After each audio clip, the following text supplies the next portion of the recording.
All right, I'm Michael from GuitarGate, and welcome to Let's Learn the Song series. And if you're not familiar, this is not a note-for-note thing where we break down what you hear on the record.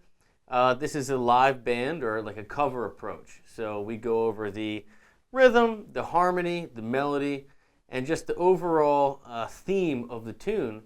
So whether you're just one dude at a bar playing acoustic or you're in a 15-piece wedding band, you can tackle these tunes.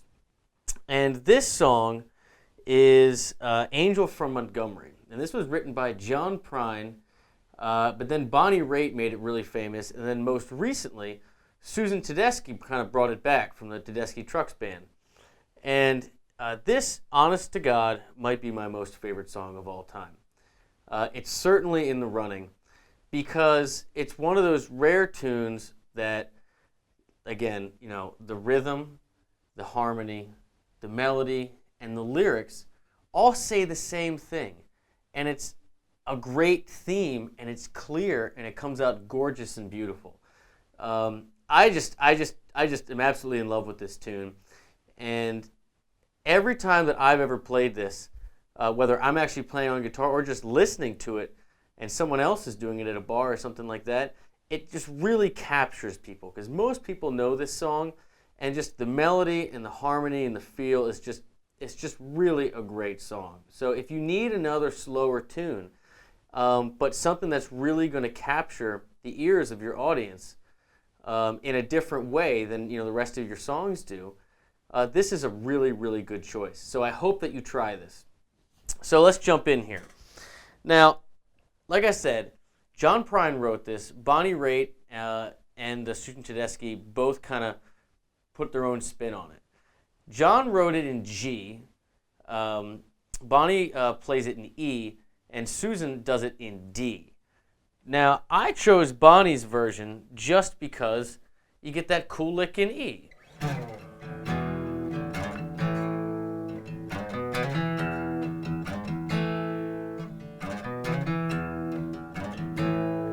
You know, it's a neat little line. And you can obviously mimic that line and come up with something similar in different keys. For me personally, I just really like Bonnie Raitt's version. Not that it's better than the other two. I just think that it sounds cool in E, and I like that little line. Now, if you're curious what that is, all it is you're kind of pushing to the 4. So there's E and A are your two chords here. And you're pushing to the 4. So you have E, slide from your 2 to your 3rd, and ultimately arriving at your 4, which is, of course, the root of your 4 chord. So that's E, F sharp, sliding to G sharp, but ultimately you're just pushing to the 4, right?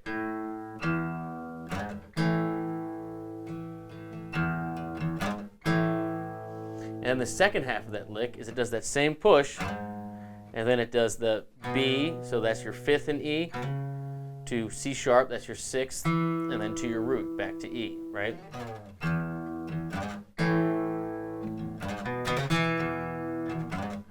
Now I did a little hammer on, right? Where I'm basically just doubling up the B. Now, I don't know if that's the exact lick from the record, because I know that she plays it with the capo on the 2nd fret, so her E looks like a D shape, and her A looks like a G shape. But that's the basic vibe. Now, this song is a 1-4-5. That's the basic verse, right? So if you're in G, that's G, C, and D. Right? If you're in D, that's D, G, and A. And obviously if you're in E, like we are, this is E, A, and B. And kind of how it works is it goes 1-4-1-4-5. And that's, let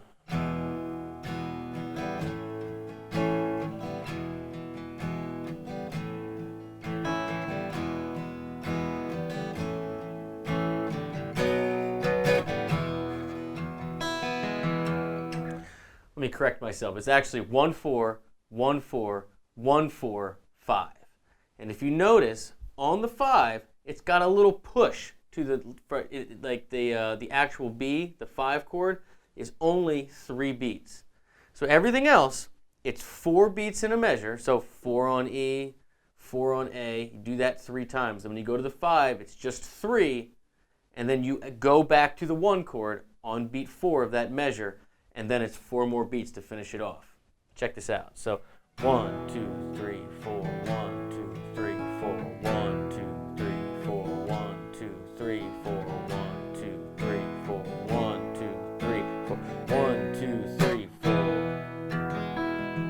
Now obviously it makes sense to kind of upstroke to get that 4. But play it however you want. That's the basic feel though. It's nice and slow, it's nice and mellow, and it leaves lots of room for ornamentation.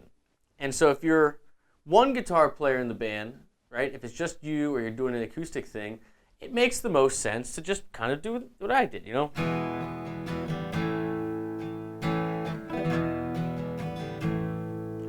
But if you have a second guitar or keys or 2 other guitars, something like that, it makes sense to add a mid part and maybe even a high part. And the best way to do this is classic triad stuff, right? So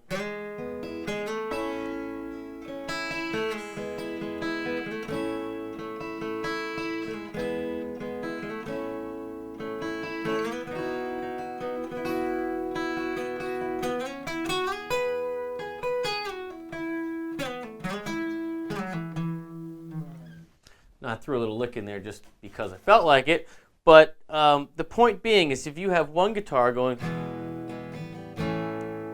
and you have another guitar going, or maybe even,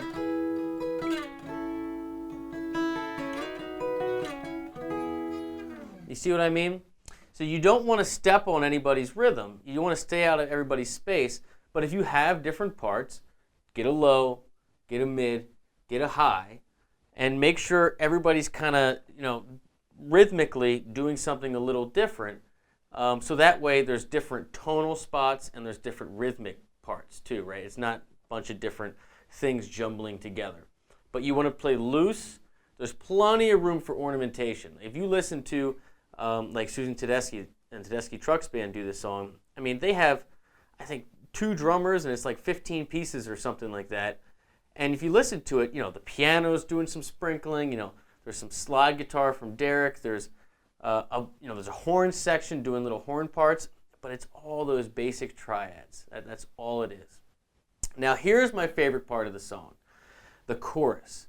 When you go into the chorus, it does something really neat. It does 1, so if we're in the key of E, that's 1. Then it goes to a flat 7. So in the key of E, that's D, and then it goes to the 4 chord, which is A. Right? So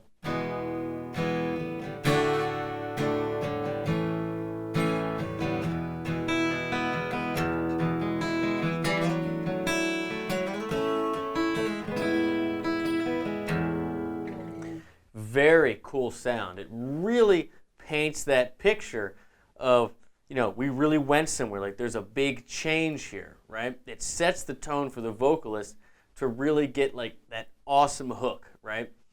And theory-wise, without getting too crazy on this, basically what you're doing is you're sort of jumping to the key of A for a second, because the 3 chords you're playing are going to be A, D, and E. So that's a 1, 4, 5, and A. But you're not playing A as the 1. You're playing E. Still kind of sounds like home bass. E is still the emphasis of the harmony, right? So E going to D going to A means that E sounds like the 5 chord, right? It sounds like it really needs to go somewhere. And this is a very classic example of a song being in a one major and then what's called one mixolydian. Mixolydian is just the scale that is built from the 5 chords. If you're in the key of A, E is obviously 5. That scale is what's known as E mixolydian. All you have to remember when you're figuring out the melody and you're playing this, though, is that it's E, but with D. And that makes sense, because if you see an E, and then you see a D, right, and then you see an A, obviously you're not going to be playing the D sharps like you would think for regular E major, right? Or the regular, you don't want to think key specific, but you're going to play the flat 7 instead of the 7, because the flat 7 is its own chord, right? Now, rhythmically, what the whole chorus, each time, it does that push on the third beat of the last measure before the cycle comes around. It does it each time. So it's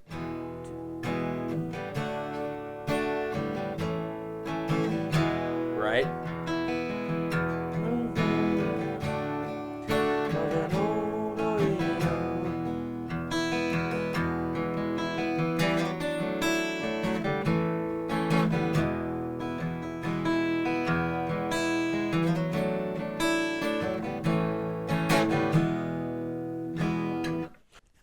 You guys can figure out as a band whether or not you're going to just go through the regular form of the song or you're going to go into solo sections. But basically, it's a simple song. You got a few verses and a few choruses, and then it ends. But again, if you watch the Tedeschi Trucks Band do this, it's like a 9.5-minute jam because each of the instruments get to take a lead on this awesome melody. And the vocal melody is such a classic, simple melody, but it leaves so much room for emotion, so much room, for you to really take your time and build it, start slow and come back up. I mean, again, you can make this a 10-minute song with your band if you really want to and trade back and forth. Now, what is the melody? What should you focus on when you're taking leads over this kind of tune? Now, obviously, feel-wise, it makes the most sense to start slow, start like the vocals, and then as you gradually build up in intensity, you can start adding more notes and start taking more chances. That's a given. But as far as the actual melody and harmony interacting, this is a song where, if you're in the key of E, the interplay of the melody is always this constant battle between the major third and the root. You're always kind of starting up and kind of teasing around that major third and resolving down to the root. And now vocalists and non-fretted instruments, and say, Derek on slide, have the liberty of getting very loose in there with the second and the minor third, and really mixing and matching major and minor. And you can hear that in the vocal lines,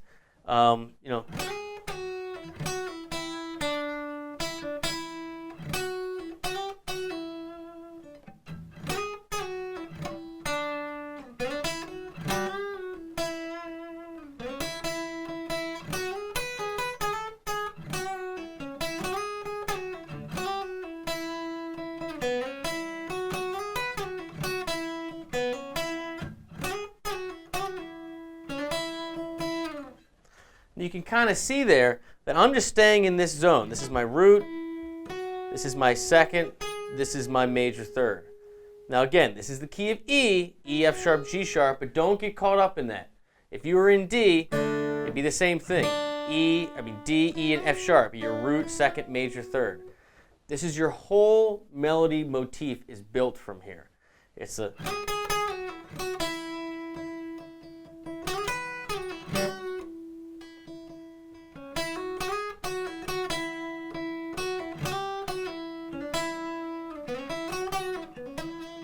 All I'm doing there is whenever I want to think I'm going to have that bluesy note, like especially when Bonnie Raitt does that, when the child is growing old, for that line right there in the beginning, it really sounds like that, like you're kind of hitting that minor third there, right? And again, on a fretted instrument, it's not that clear. With vocals, on slide, you have a lot more to work with. But that's the main thing, except on the chorus. Remember we talked about on the chorus how there's a flat 7 in there? You have got to nail that, because if you nail that, you really get that sound of that E going to E mixolydian. And even if you don't understand the theory, just check this out, right? It's the...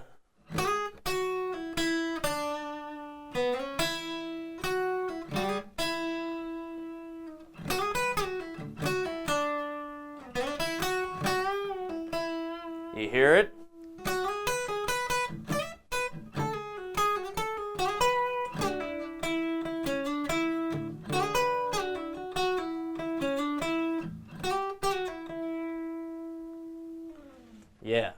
That's the stuff right there. If you can get that and work on it, right? And when you solo this over the band, do the verse and the chorus. Let everybody take a full stab through all the changes. So start with the E and then let them go to E mixo. Maybe even take 2 to 3 stabs at it, like Tedeschi Trucks Band does, so you can really get this giant build. And then at the end, and it's the next person's turn, start at the bottom again. So that's the key to this tune. Remember, it's slow, it's very emotional, but it leaves lots of room for ornamentation. Whenever there's that bluesy part, right, it's kind of the mix between the third and minor third. Whenever you go to the chorus there, you're going from your 1 major to your 1 mixolydian, and all that means is you're adding in the flat 7th. Whenever you feel like the rhythm jumps a little bit, that's on the third. It's a push to the next bar, and it comes in beat 3 from the previous bar. And besides that, just try to honor the tune. Let everybody take a stab soloing over it, and I'm telling you, you'll be so happy you added this to your set. So I wish you luck with it. And yeah, that's Angel from Montgomery. And try it in a few different keys. I tend to like E, but they're all pretty killer. Yeah. So thanks for watching this. And again, if you like this Learn the Song approach where we go over stuff for bands, not note-for-note stuff on the record, but how to actually apply it and add your own taste on it, especially when improvising, please subscribe. I really appreciate it. Your support helps me out a great deal. And again, drop a hashtag Learn the Song in the comments, and I'll be able to search for that and request a song that you'd like to see me break down. I will see you in the next one. And go ahead and have some fun with Angel from Montgomery, my favorite song.